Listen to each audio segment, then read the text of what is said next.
Dando seguimento aqui e finalizando aqui o nosso evento, nós vamos aí para as perguntas dos nossos internautas e junto aqui comigo estão aqui o Rafael Ruiz, a doutora Simone da Costa Mello e o Thales Facanali para trazer aí as informações adicionais aos nossos internautas. Queria agradecer a cada um de vocês aí pela sua participação, pelas suas informações. Primeiramente, o Dr. Rafael aí pela sua participação, pela sua palestra. Seja bem-vindo aí agora ao vivo aí ao Notícias Agrícolas. Muito obrigado. Tá bom. Doutora Simone, muito obrigado também pela sua participação. Obrigada a vocês pela presença, muito obrigada. E Thales aí, obrigado mais uma vez pela sua parceria. Obrigado a todos. Tá bom. Boa noite para todos, pessoal. Legal. Bom, começando aí pela primeira pergunta para o Dr. Rafael, que vem lá de Itápolis, em São Paulo, do Lucas Araújo. Ele pergunta o seguinte: tendo em vista que estamos aí num clima tropical e subtropical, qual a incidência de doenças, mesmo no cultivo protegido, se isso é relevante, e qual a perspectiva de termos variedades resistentes a Cladosporium e ao Oídio nos próximos anos? Então, Lucas, aqui no Canadá e nos Estados Unidos e a nível mundial, as variedades que estão saindo no mercado já estão, por exemplo, como resistência básica, né, o powdery mildew, né, o mofo branco, né, e você perguntou do oídio, né, que é a Libellula taurica. Então, as variedades que estão mais avançadas estão começando a aparecer com essa resistência, né, e também com a Fulvia fulvo, né, o Cladosporium.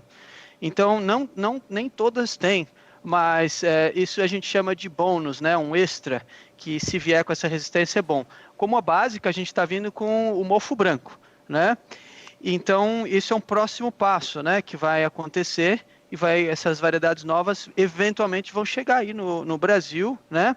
E questão de pressão de doença, né, é muito interessante, porque você vai ter que olhar para como você vai manejar a sua cultura, quando que você vai começar e terminar, né? E você vai ter que analisar as ferramentas que você tem aí para você minimizar a pressão de doenças, né? Por exemplo, aqui no Canadá nós temos essa vantagem de que começamos muitas vezes as culturas em janeiro, né? Quando está menos 10 lá fora, menos 20, e aí quando se começa a abrir as partes de cima da estufa em abril, né, já estamos aí 1/3 na cultura. Então, isso facilita muito a minimização, né, minimizar a pressão de pragas. Não quer dizer que não temos pragas, né? Chega assim em setembro, outubro, novembro, as culturas já têm 12 metros de comprimento, 13 metros de comprimento, né? A planta já está cansada, já deu 90%, 80% da produção e ela já é mais suscetível. Então é isso. Você me perguntou do pacote das doenças, já está aí, já está chegando e é uma questão de tempo vai ter, tá bom? Espero que eu tenha respondido a pergunta aí como você esperava. Obrigado. Legal, obrigado, doutor Rafael. Temos aí mais uma pergunta lá do Rafael Souza agora, lá de Porto Alegre, querendo mais um pouquinho da sua experiência aí para fora do Brasil, né? O que dá para se aplicar aqui no Brasil, né? Ele quer saber, assim, dizendo o seguinte: em relação à sua experiência no mercado maduro, exigente e altamente tecnificado, como o da América do Norte, qual devem ser os próximos passos para a evolução do cultivo protegido no Brasil, dentro de um cenário que agora que nós estamos iniciando, com as exigências de rastreabilidade e segurança alimentar? Então, essa experiência que você tem aí fora, você acha que vai trazer para o Brasil essa exigência que nós temos no mercado externo, vai ser trazida para o mercado interno também aqui no Brasil? Rafa, meu xará, boa pergunta. Pois é, aqui nos Estados Unidos, no Canadá, nós começamos com esse programa de Food Safety, né, de rastreabilidade, há coisa de 15 anos atrás, começou a se intensificar muito, e hoje já é totalmente implementado, e aí no Brasil vocês já estão colocando também, né?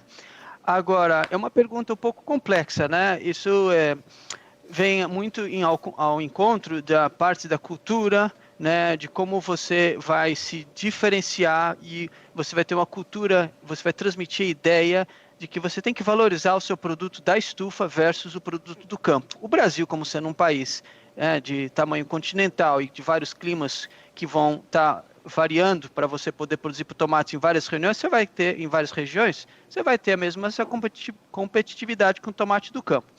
Agora, eu vou tentar ilustrar minha resposta com uma coisa muito interessante que está acontecendo aqui com a gente. E é o que pode depois, eventualmente, acontecer aí no Brasil. que acontece? Esse ano foi um ano muito atípico. E quando a gente tem anos atípicos como esse, a gente aprende muito, porque as coisas chegam no limite. O que aconteceu aqui? Tivemos o coronavírus, né? E tivemos também pressão de vírus nas estufas. E tiveram produtores que perderam a cultura. Mas com o coronavírus, né? O que aconteceu? Muitas pessoas que estavam indo para o restaurante não foram mais ao restaurante. E muitas vezes, e aí o pessoal começou a comprar mais tomate no supermercado. E esse tomate que está no supermercado é tomate da estufa. O tomate que você vai num McDonald's, o tomate que você vai no Subway, ou né, naquele Kentucky Fried Chicken, nessas redes de supermercado, eles usam tomate a campo, que é mais barato, né? Então, a demanda por tomate de estufa aumentou assim desbragadamente e tivemos um ano atípico de preços. Foi uma coisa muito, né, muito incomum. E outra coisa, o México e o Canadá produzem muito para os Estados Unidos, que tem 320 milhões, né, de habitantes, o Canadá tem mais uns 35, e o México aí tem coisa de 100 milhões, então estão se beneficiando de um mercado, né, de alto poder aquisitivo. Porém, vamos olhar isso para o Brasil. Eu acho que o começo para você olhar tudo isso, né, claro, você tem que estar preparado na parte técnica, na parte de estrutura, para você poder entregar um produto que vai responder nesse nível. Mas o outro lado é você vender a ideia, né, e a cultura de que isso tem que ser totalmente diferenciado, né, com contratos, com negociação, embasado, né, com relacionamento. E aí você partir para isso e se posicionar. Enquanto não houver essa diferenciação, vai ser uma batalha. Porém, existe a possibilidade, né? Sabemos que no Brasil existem as pessoas com mais poder aquisitivo, que querem comer melhor. Mesmo orgânico, existe orgânico de alta tecnologia. Então, existem muitas opções aí que vocês podem trabalhar em cima, mas o importante é a comunicação e honrar, né? Criar essa cultura que vai te propiciar esse meio para você desenvolver o seu trabalho nesse sentido. Espero que eu tenha respondido a sua pergunta. Um abraço. Obrigado, doutor Rafael. Bom, agora a minha pergunta vai para a doutora Simone. O Paulo Araújo, lá de Manaus, ele falou que ele fez um teste com iluminação por LED. E aí ele disse que teve um incremento de R$ 27,75 por quilo de tomate produzido. Ou seja, ficou inviável. É isso mesmo? A utilização de LED encarece muito o cultivo? Tem alguma outra experiência que seja mais viável? Tudo bem, Paulo? Muito boa a sua pergunta. É o seguinte, quando nós utilizamos uma tecnologia como a iluminação artificial, os demais fatores climáticos do ambiente, eles devem estar adequados para o desenvolvimento da sua cultura. Isso significa o quê? Que se você tiver já uma condição de estresse por alta temperatura e na sua condição que é bastante difícil, ou seja, ainda você tem umidade relativa do ar alta, se você não tiver um controle efetivo do seu microclima, a eficiência da iluminação artificial, ela é reduzida. Então, você não tem a expressão do potencial máximo dessa tecnologia.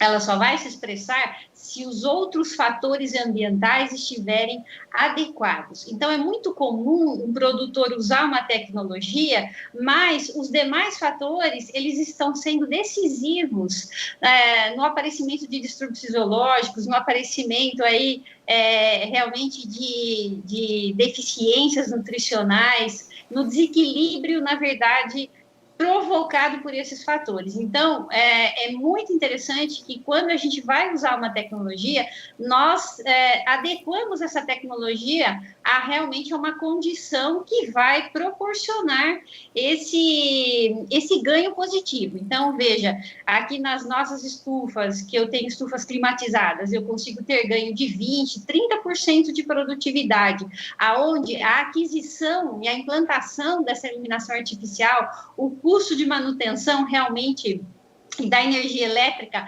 paga esse incremento de produtividade e eu tenho um lucro líquido maior. Então, isso depende muito das condições em que você está realmente cultivando, e com isso você pode não ter um ganho expressivo, e isso vai realmente te acarretar em maior custo e não em benefício.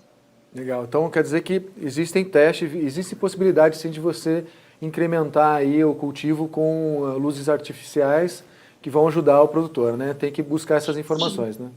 Essa tecnologia ela tem uma capacidade de incremento aí que normalmente nós observamos de 15% até 50% de produtividade, dependendo das condições, da espécie, do material genético que você está trabalhando, né?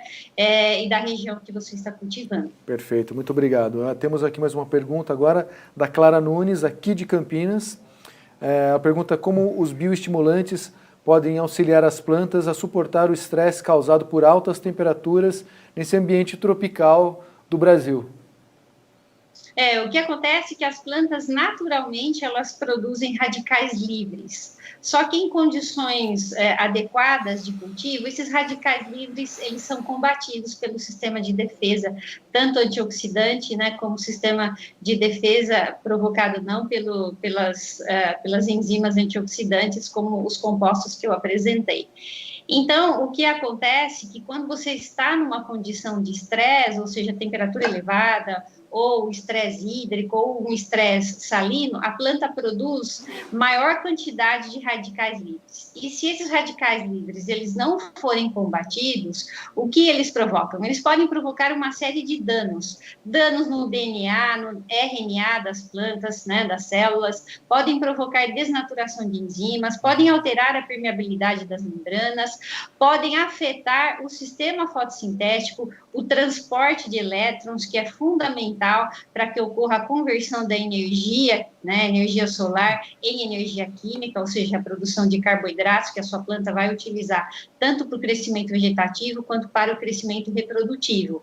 Então, esses radicais livres, eles vão resultar no final em queda de produtividade. Por isso que os bioestimulantes, eles conseguem, então, aumentar, ativar as enzimas, ou seja, produzir maior quantidade de enzimas antioxidantes que vão combater esses radicais livres, ou compostos que podem se acumular no vacúolo, diminuindo o potencial osmótico da planta e favorecendo a absorção, por exemplo, de água e de nutrientes. Então, você tem mecanismos de defesa que podem ser ativados pela presença de bioestimulantes. Então, nós temos, por exemplo, maior síntese de antocianinas ou de compostos de carotenoides, compostos fenólicos. Então, esse metabolismo secundário, ele vai ser ativado pela presença dos bioestimulantes. E, com isso, você consegue reduzir a sua perda em produtividade, e nem sempre significa que você vai ter uma produtividade superior do que você alcançaria nas condições normais, mas se você minimizar essa perda for bem menos significativa, né, você vai ter um ganho aí em produtividade na sua lavoura comparativamente. Então, esse é o papel dos bioestimulantes. Excelente. Muito obrigado, doutora Simone. Vamos agora para as perguntas do Thales. Agora nós temos aqui a Renata Albuquerque, lá de Nova Friburgo, no Rio de Janeiro, perguntando quais as vantagens do uso de estimulantes de origem orgânica, Thales. Perfeito. A relação de vantagem de utilizar algo orgânico para estímulo da planta, você pode usar ele tanto de uma maneira preventiva, remediativa, como algo de promoção. Como que é essa relação desses três viés, né? Por exemplo, se a planta está passando por um estresse, algum estresse de uma fito, ou de um fitoherbicida, ou um estresse climático, você pode utilizar uma molécula para você aliviar aquele estresse, para exatamente como a doutora Simone falou, tirar aqueles radicais oxidativos dentro do tecido da planta, né? Para ela voltar metabolicamente ativa por mais tempo, né? Para as respostas dela serem mais proeminentes, mais rápidas. E o exemplo disso, você utilizar algo sintético para combater isso, por exemplo, você vai colocar alguma molécula de um EDTA, alguma coisa sintética, onde a planta tem que quebrar aquela molécula para conseguir o nutriente, você pode estar gastando a energia que a planta ia utilizar para voltar ao seu estresse, para quebrar essa molécula. Então, você vai nada mais do que piorar esse estresse da planta, né? A planta vai gastar energia em um momento, em uma hora que ela não necessita naquele horário, né? Naquele momento dela. E o orgânico, você pode utilizar ele, como eu falei, dessas múltiplas formas, né? Com algo de promoção. Se a planta não utilizar como rotas metabólicas secundárias dela, os aminoácidos, algas, ou qualquer outra substância estimulante, ela pode utilizar isso como uma fonte de energia, uma fonte de carboidrato para o seu desenvolvimento, né? Então, por isso que você utiliza ela dessas três formas. Você pode utilizar ela até como um promotor, ou um remediador, ou de forma curativa, frente a uma origem sintética. Beleza, muito obrigado. Temos aqui mais uma pergunta do Marcel Gomes, lá de Anápolis, Goiás. Sabendo da evolução no uso do controle biológico atualmente, qual seria a importância do uso de bioestimulantes orgânicos na microbiota do solo? Bom demais, Anápolis, terra boa, um abraço ao Arthur Miguel, grande amigo. Essa relação do uso de bioestimulantes, né, aí associado aí com muito do controle biológico, de colocar micro-organismos para controlar patógenos, para controlar nematóides, é essencial você pensando numa estrutura de regeneração de vida do solo. Por quê? Porque esses bioestimulantes orgânicos, principalmente aí algas e aminoácidos, servem muito como substrato e alimento desses micro-organismos para desenvolvimento e colonização da rizosfera. Então você acelera o desenvolvimento desses micro-organismos aí benéficos na rizosfera, potencializando aí o seu uso, né, para o controle, aí, seja ele para controle de nematóides ou controle de fitopatógenos. Então ele funciona como um melhorador da atividade enzimática do solo, porque ele ativa a microbiota. Temos grandes parceiros que medem isso, né, como eu mostrei na apresentação, o próprio professor Andreotti é um pioneiro nessas análises, onde ele evidencia que o uso de bioestimulantes orgânicos são, sim, proeminentes na parte do consumo desses micro-organismos para alimento próprio e, logicamente, colonização na rizosfera. Maravilha. Muito obrigado, Thales. Obrigado mais uma vez, doutora Simone. Obrigado mais uma vez, doutor Rafael. Então, essas foram as perguntas que nós selecionamos aqui para os nossos participantes, nossos palestrantes. As demais perguntas vão ser enviadas para eles e depois respondidas. E se você tiver mais perguntas, continue enviando para o nosso WhatsApp, que é o 19992182653, ou mande aqui para o Notícias Agrícolas, que nós encaminharemos aos nossos palestrantes. Então, mais uma vez, muito obrigado e até a próxima, pessoal.